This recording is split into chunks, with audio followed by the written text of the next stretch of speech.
when uncertainty hits, because this world's nothing but uncertainty right now, man. Every 15 minutes, something changes. So most people want to wait to be happy. Why is, you can be happy about something right now. Listen, I embrace disruption because I know I've hit what's called threshold. Threshold means I have an opportunity to grow. It's when all of a sudden I show people how gratitude is the key. You cannot be in fear and gratitude at the same time. If you're giving thanks, there's no fear because there's something bigger out there. Most people ask, how do I get something done? The better question is, who do I know can help me get this done? Mm-hmm. And once I did that is when I found my who's, and I started accelerating very quickly. This is the Relentless Pursuit of Winning podcast, where we are here to educate, equip, and inspire people to build extraordinary companies. We're so glad you're here. Don't forget to like, subscribe, and hit the bell so you can get updates every time we drop a new episode. Now let's get it started.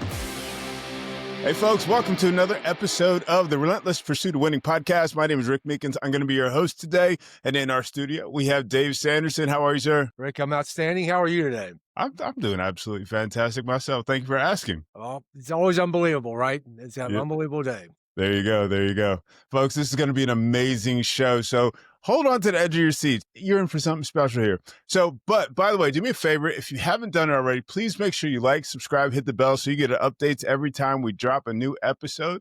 And without further ado, let's get into it.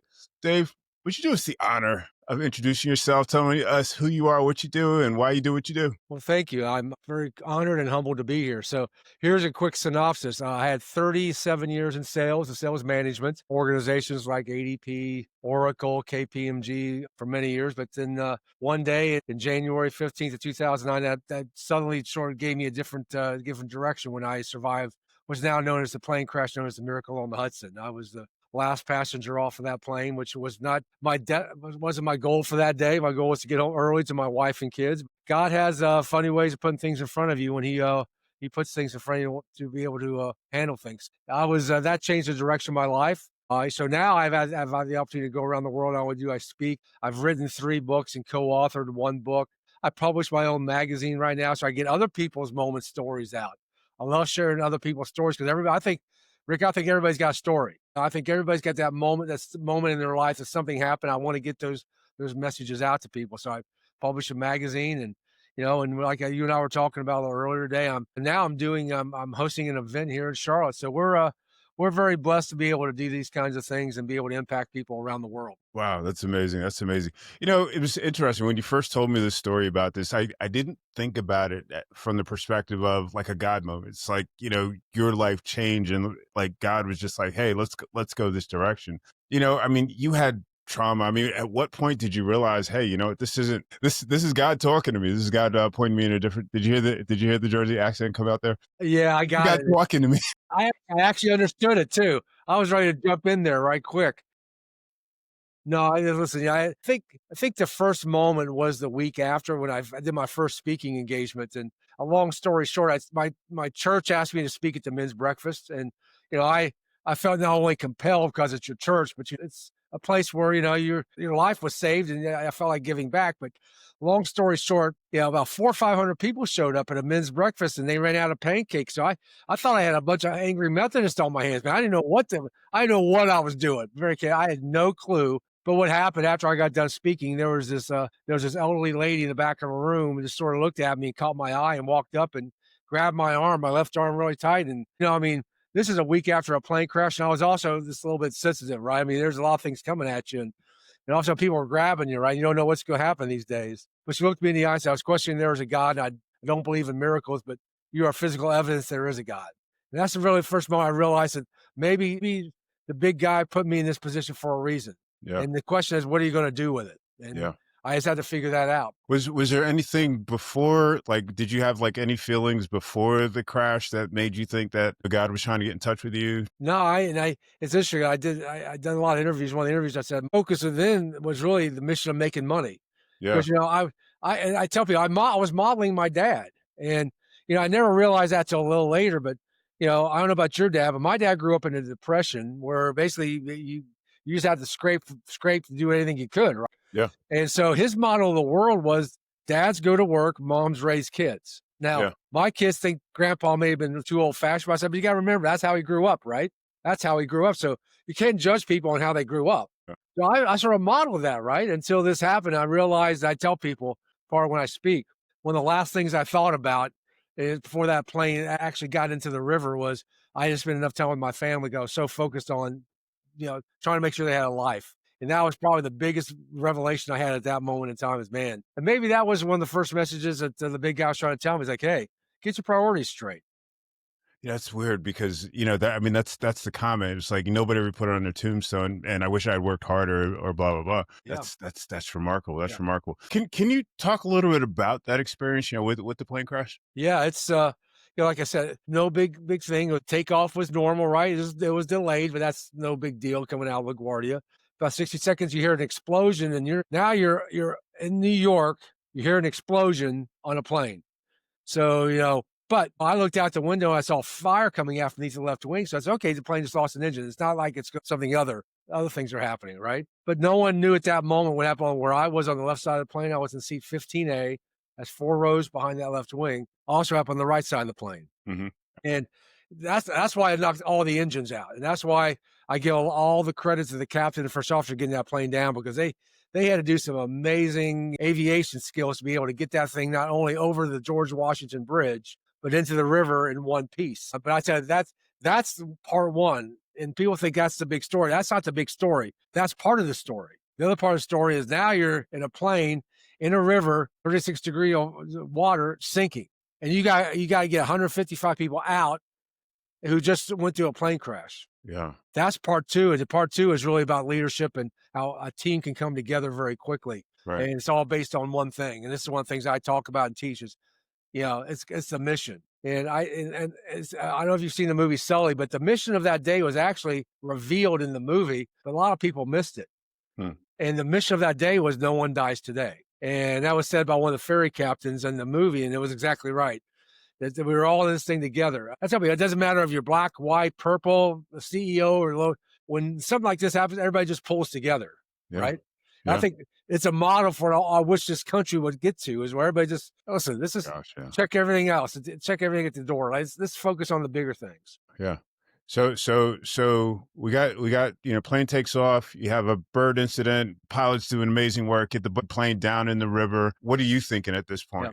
Well, once I realized I survived, that was the first thing I went, because I felt the jar, because he hit between 110, 120 miles an hour. That's how hard the plane hit. So it was a jarring hit, right? When I looked and saw light, I knew I had a shot, but man, I wasn't out, because now water's coming in immediately because of the way the plane landed. I was towards the back of the plane, so that's where it was all actually underwater. So now you got to get out. And I don't know about you, Rick. I played sports. In athletics, you always put a game plan together before you go into a game, right? It's like, so you better have a plan. And the only plan I could come up with is aisle up out. I was like, if I could get to the aisle, get up the aisle, and get out of the door, that's my game plan. So I kept saying that in my head all the way down, because if I survive, I better know what to do, right? Because if I don't, then there's chaos. So that was my game plan. So, all right, it was my time. I got to the aisle. Now I got step one done. I'm going to step two. But all of a sudden, that's the moment that changed the day for me, because that's when I heard my mom start talking to me. My mom passed away in 1997, but all of a sudden I remember something she would tell me, and probably my brother or sister, but I know at least me when I was a kid, it was, if you do the right thing, God will take care of you. And for me, I grew up in a small town outside Cincinnati, Ohio, where everybody knew everybody, but more importantly, Rick, everybody took care of everybody back then, right? You just took care of your neighbors, right? That's what you did. That's the right thing to do. So that's why I went towards the back of the plane, climbed over the seats to get behind the last person. And back in the back, it was about chest level of water. Because you're underwater. This plane's actually like this. It's not like this, like you see in the picture. It's actually like this. My goodness. So it was about chest level of water. The bins had broken open because that impact was so hard. You got luggage is floating. And you got to remember, this is late afternoon, New York City in the winter. So it's getting dark. So now you get all these factors. So we're just all of us are feeling our way out. So I saw the light on the right side of the plane. I'm like, man, I'm out of here. Time to go. I can't do anything more. But then I looked out, Rick, and all of a sudden I saw that little lifeboat was filled up and the wing was already filled up with people, so there was no room. And that's why I was inside the plane, waist deep in 36-degree water for over 7 minutes. And that's why, I was holding on to the lifeboat because the lifeboat was floating out into the river because of the current. Mm-hmm. So I was holding, there's a picture of me, which this is how I found all this out. I didn't know all this while it was going on, right? It was just like, but I was on Good Morning America, and they showed this picture of me holding on to the lifeboat, and they noted me. And that's when I figured out, I was like, wow. Yeah, I was like, wow, I didn't even realize all this because you're going so it goes so fast, right? Things are Mhm. moving. But I was inside the plane for 7 minutes until I felt the plane shift. And what I found out later was one of the tugboats was part of the rescue. As he was backing out, he hit that front of the plane, which shook the plane. And that's the first time I felt water going up my back. And I'm like, I got to get out of here. This thing's going down like Titanic, right? Yeah. You got to get out of here. That's why I jumped in and swam the closest boat that I could find. It was the end of that wing.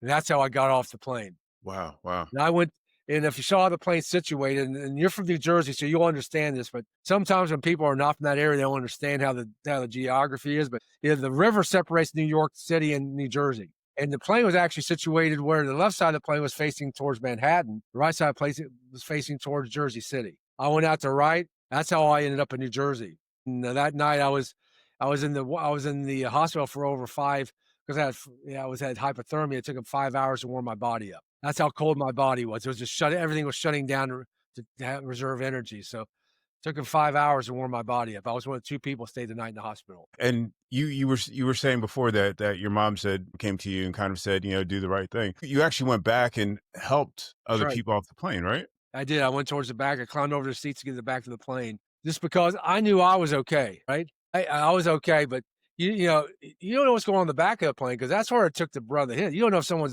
there's people back there need help or whatever. Right? Yeah. And I tell people are moving pretty quick. So everybody was starting to move, but now you got water you're fighting, you got luggage you're fighting, you got darkness you're fighting, and I just got behind the last person and make sure that there's no one left behind. So Captain Sullenberger was the last person out of the plane because I was walking up and down to make sure there's no one left. And I was the last passenger out the right side of the plane. So, yeah, that's how it worked. Wow, wow, wow, wow.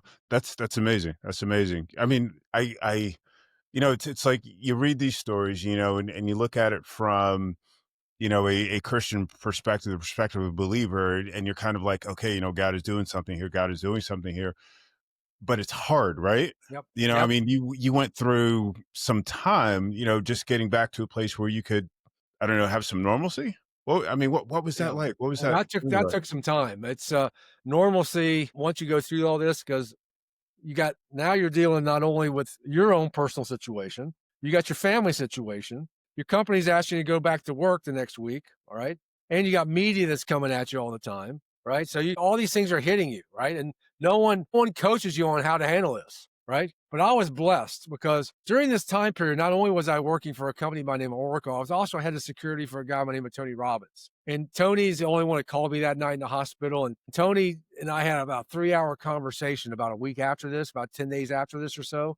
Yeah. And he coached me on what to expect. So how to get your mind right, right? How to sort of focus on how to do this. So I give Tony, Tony's always been a friend of mine, but I was very blessed to have someone who took personal interest in me to give me the coaching to understand, okay, now your life's going to change. And this is how it's probably going to change. So these are the things you need to look out for, right? And these are the things you need to think about. And that was one of the greatest coaching. I tell people I got a doctoral from Tony in a 3-hour period on how to manage your life because it served me extremely well. Fantastic.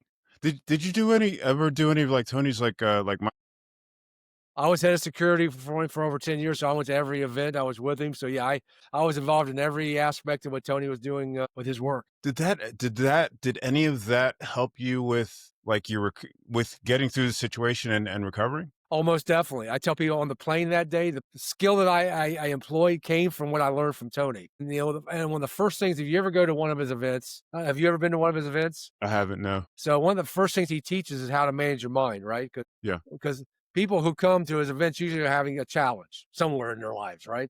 So the first thing he teaches is how to manage your mind. So fortunately for me, I had mastered that.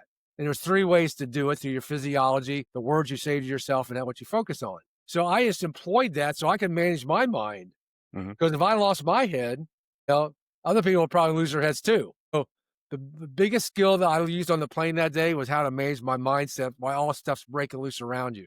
That's one of the things I teach now to executives and salespeople and organizations is when uncertainty hits, it's because this world's nothing but uncertainty right now, man. Every 15 minutes, something changes in this world, right? Gosh, yeah. Moving so fast. If you can't manage uncertainty and embrace it, you're going to be all over the place. So fortunately for me, that is the biggest skill set that I learned from Tony, which was actually one of the first skill sets that I did learn from Tony back in 1994. Very cool. Very cool. Is this something that you work with, like as part of your leadership coaching? Do you teach folks some of these skills? Most definitely. I give Tony all the credit, but I believe I've got to teach people how to manage their minds first, likewise, how to get themselves in a proper state of mind to be able to execute. And it's one of the reasons when like I mentioned I'm doing my own event in November. And one of the things we're going to do is we're going to do a firewalk like Tony does, because I want people to understand how to break through and how to manage your mind. So we're going to do a physical firewalk just like Tony does at his event. So I get people to understand how to do it very quickly. Wow, wow, wow.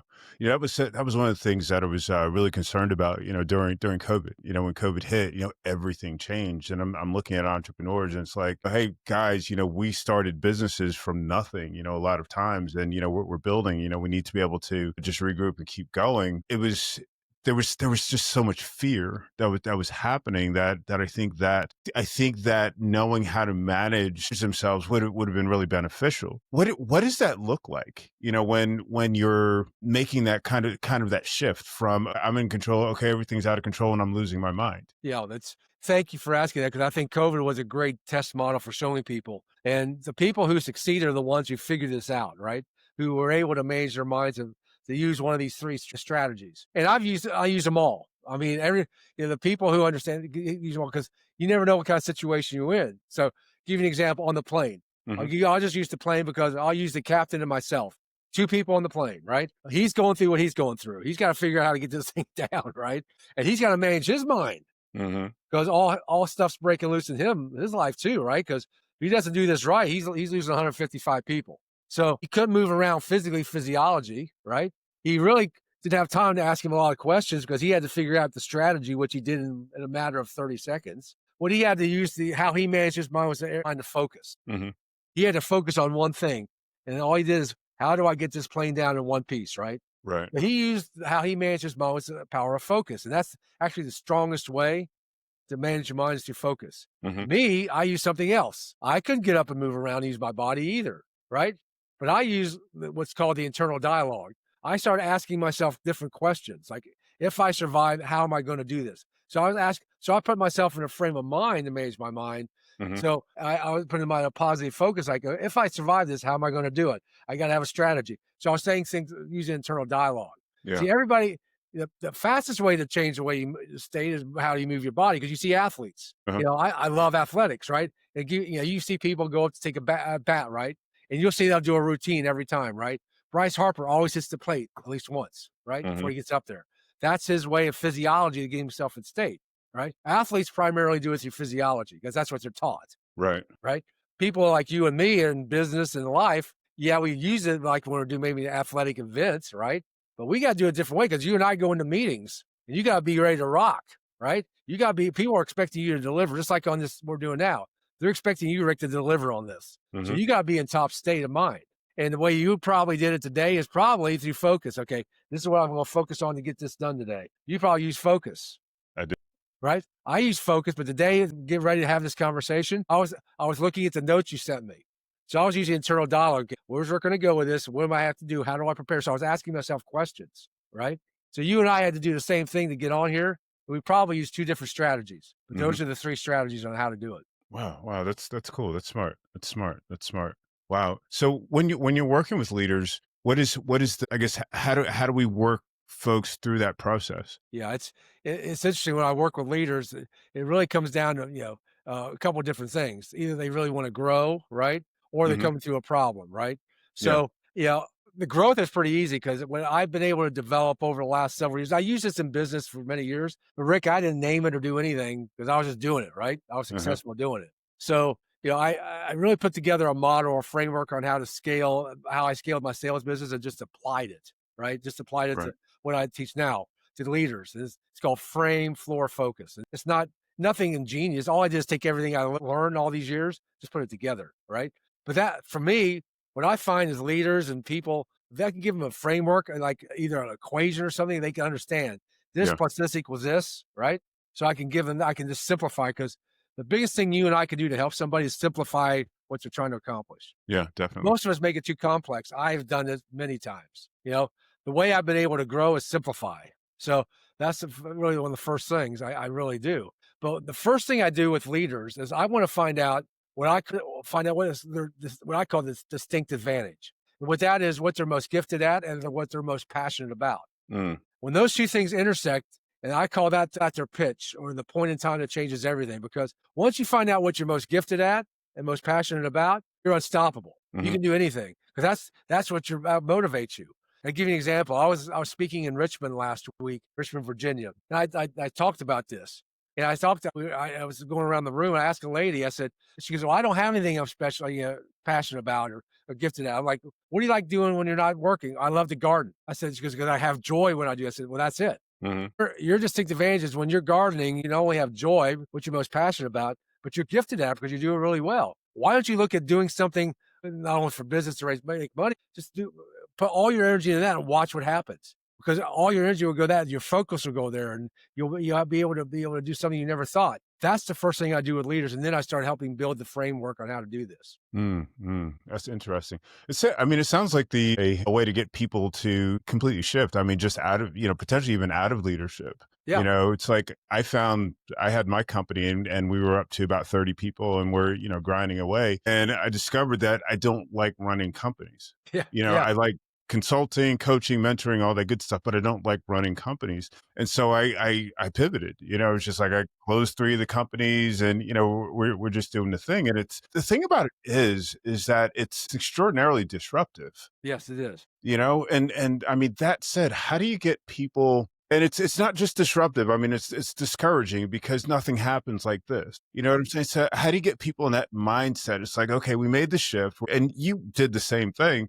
Made the shift. We're moving forward. We're, going to get through all these discouraging points, but we're going to get to that end zone. I mean, how do you coach people through that? Well, this is when the leaders come in, because the best thing a leader can do is give certainty in uncertain times. That's where the leader comes in. And, that's what happened on the plane that day. But, I tell people on that plane that day, there were CEOs on that plane. There were normal people on that plane, right? There's salespeople on that plane. But the people who could give certainty in an uncertain time were the people who are looking at the leadership.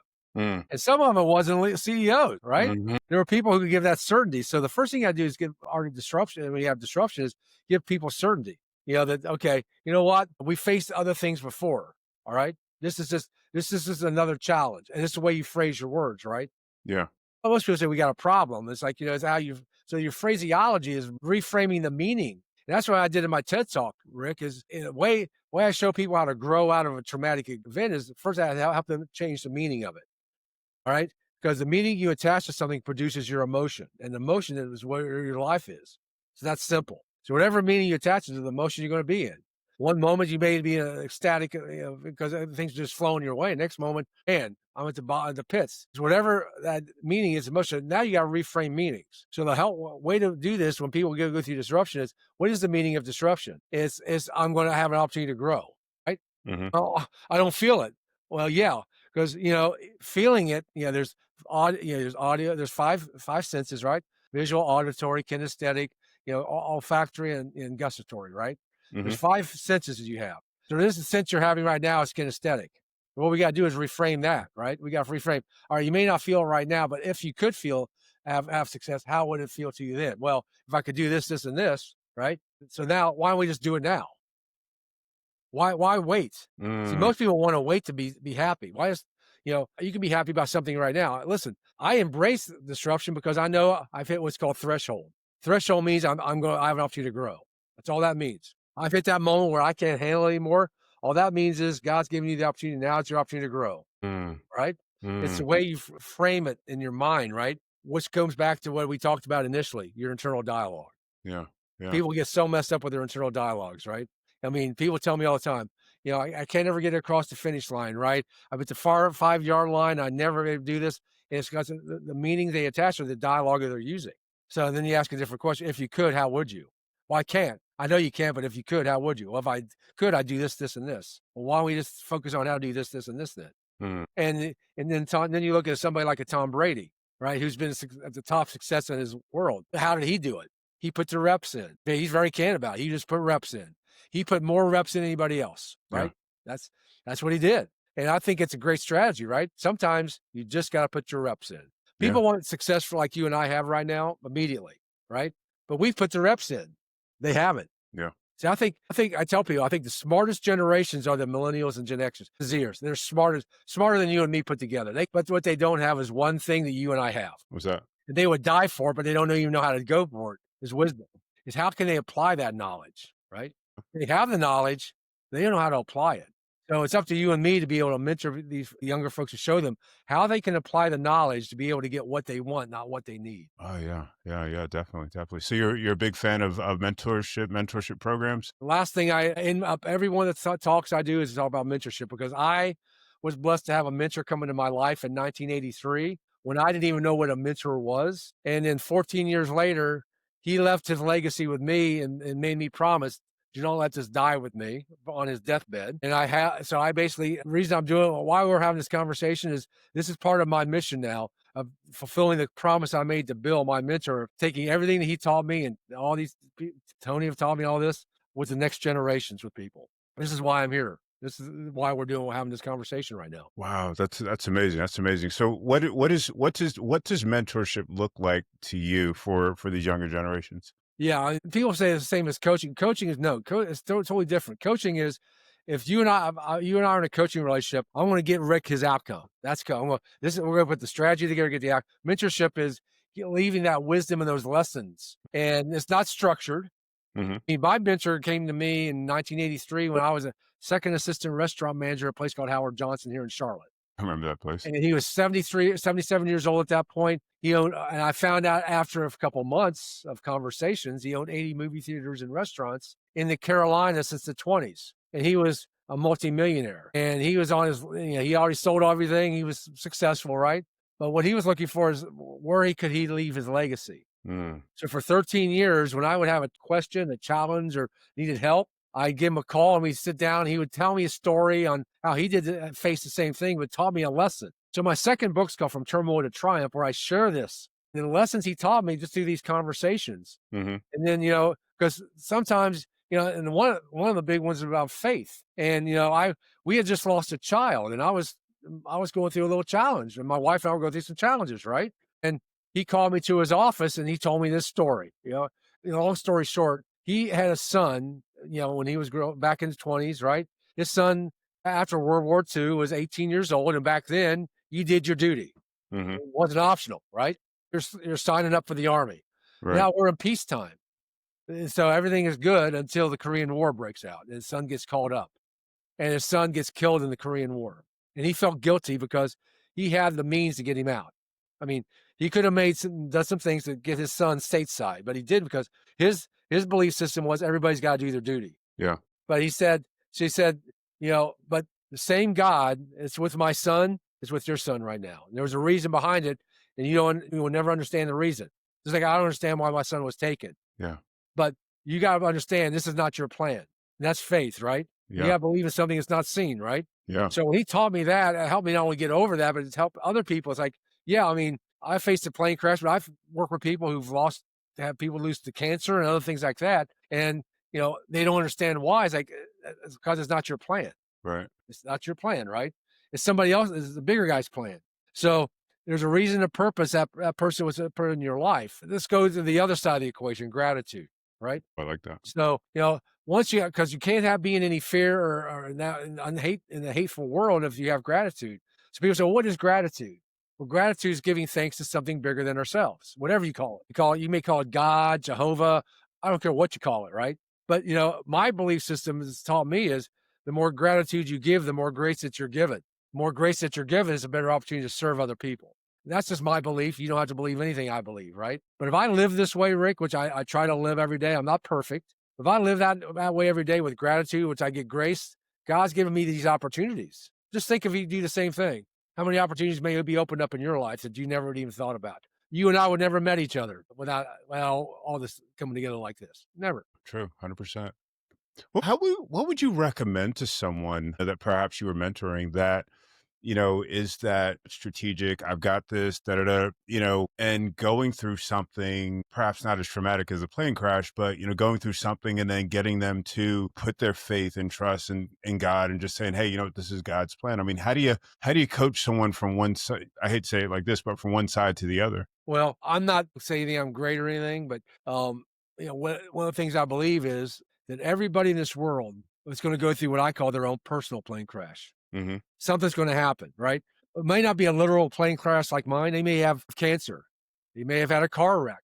They may have lost a child. Something's going to happen in their lives, right? Because I don't think anybody gets through life unscathed, right? I mean, I'm sure you've had some challenges in your life, I right? got stories. I mean, I've got stories too, right? Everybody's got stories, right? And how you process a story. Because my belief is if you let that story stacking in your brain, it just gets too much to overcome. Mm-hmm. And then all of a sudden you go to a depressed state or even worse. Mm-hmm. And that's what happened during and since COVID. People didn't have a community. They didn't have that community to be able to get these things out. So it's stack. And then the option is what? I want to get out of pain. And what's the fastest way to get out of pain? Right? So that's why it's an epidemic right now. And that's why I actually went back into the Hudson River to swim with the seals, because when I found out that 23 service people commit suicide a day, Yeah. I thought I was appalled. I'm like, how can this be? It's because they didn't have an avenue. They Right. didn't have the means to be able to understand how to unstack it. So that's why I swim with the SEALs and special officers, raise money for these folks who are falling on these challenging times. At least raise money to give them some opportunity to have a pathway out. So when I work with people, I really want to find, what is that? What's that pain you're having? What is it? And I have no pain. You never had anything in your life was a challenge ever. And well, when I was a kid, let's talk about that, right? Is that holding you back? Is that something that you always have that fear of? That if I'm not good enough, that's the one that I get a lot. I'll never be good enough, right? Because a lot of parents may tell them they may not be good, or a teacher or somebody else, right? That you'll never be able to accomplish anything, right? Mm-hmm. So they have that in the back of their head. Mm-hmm. But then what you do is give them references of other people who've done the same thing, such as some of the folks. I'll give you a perfect example. I know a lady, she grew up in Vietnam during the Vietnam War. Her mother and her kid, she and her sisters and brothers got airlifted out of Vietnam while the war was going on, while their dad were fighting in the war. He unfortunately didn't make it, but they got stationed, they got put in Los Angeles. They're in a new country, couldn't speak the language, and they're sort of in a camp for folks that they're bringing over. Mm-hmm. So they had no hope until somebody called Hedy Lamarr, who was living in Los Angeles, she was a movie star, came to visit these people, the Vietnamese folks, and opened their eyes up to an opportunity. And the opportunity was this: says, you know what? There's people that need help with their nails. Why don't we teach you how to do nails? Okay. They taught her mother how to do the nails, and she opened a salon in LA, which then expanded. And she became a multimillionaire from not being able to speak the language, going through a war, being in an encampment, just because somebody showed them a different way, a pathway out. And her name was Van de Loon. I had her in my magazine, my Moments Matter magazine, and I wanted her to tell the story. She did the same thing. She overcame a challenge in her life plus a divorce, right? And now she's a very successful entrepreneur. Don't tell me you can't do it. Yeah. There's too many stories of people who have done it. You just don't have the right strategy yet. Yeah. So what you and I are here to do today is show people there is a strategy. And that's why they need to talk to people like you and me, because we can help them with strategies. Yeah. Absolutely. We can help with a strategy. And if I can help with, because my belief system says if I know the strategy, I can get anything done.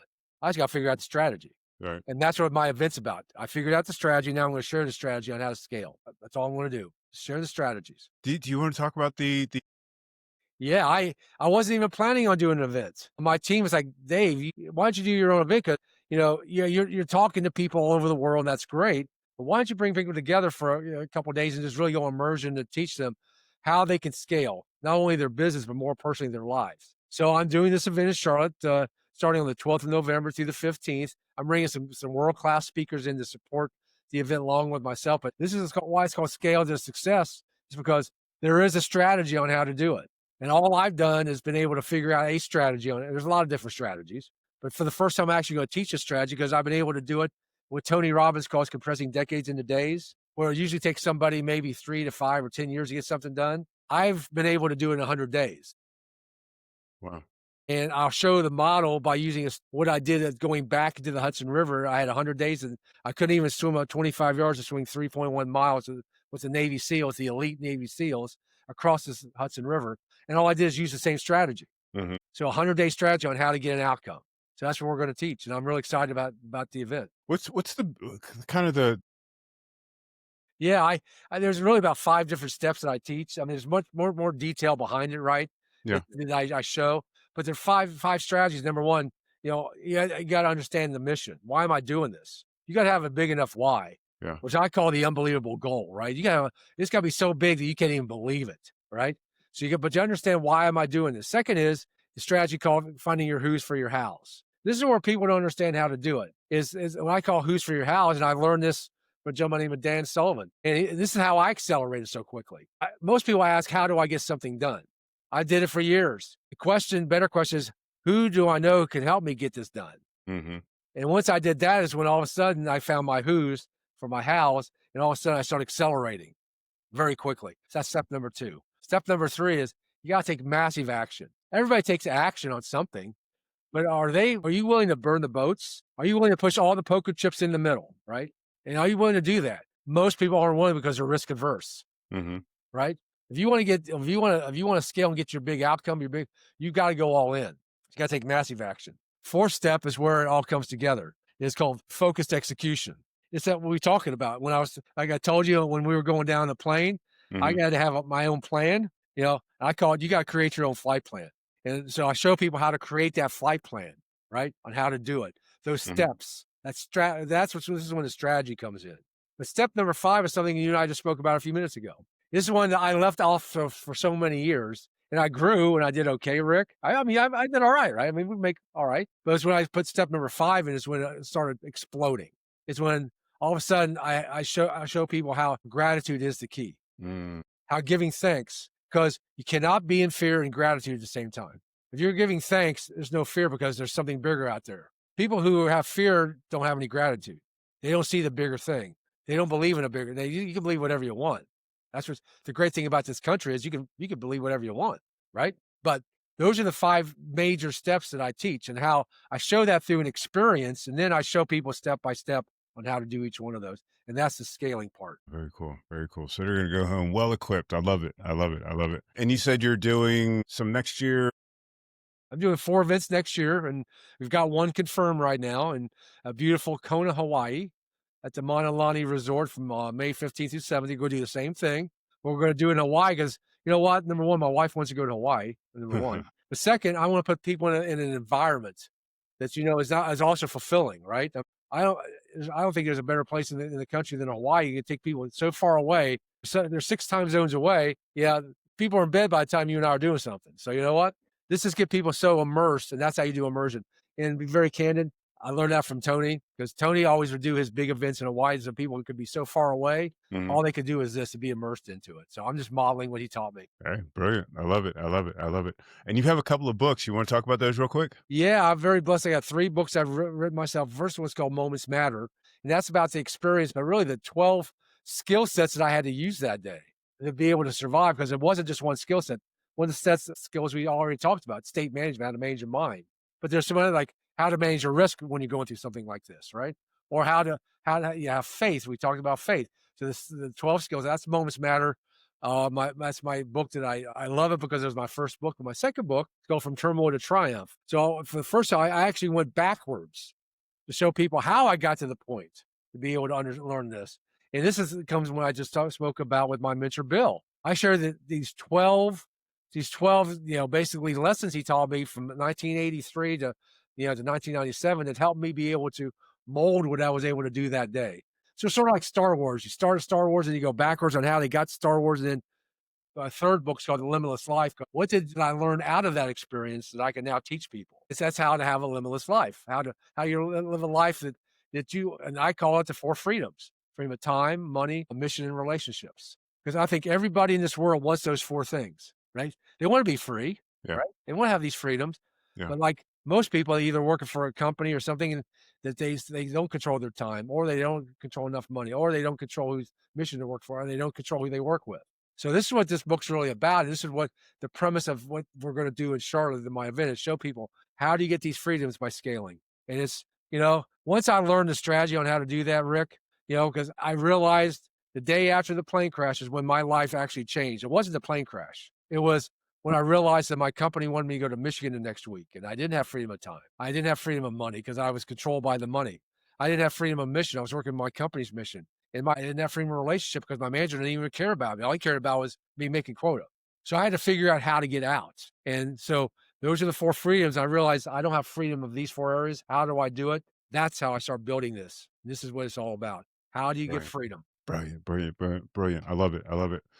We're just about out of time. Is there something you want to leave our audience with? Yeah, I just, I always like to leave something, and there's a lot of things that I like to, but if, once again, if I would say, if you can find somebody to work with you that can help you reframe some of these negative thoughts and get you channeled in the right way, that's probably the biggest gift you can find in your life. Find a mentor. That's what a mentor would do.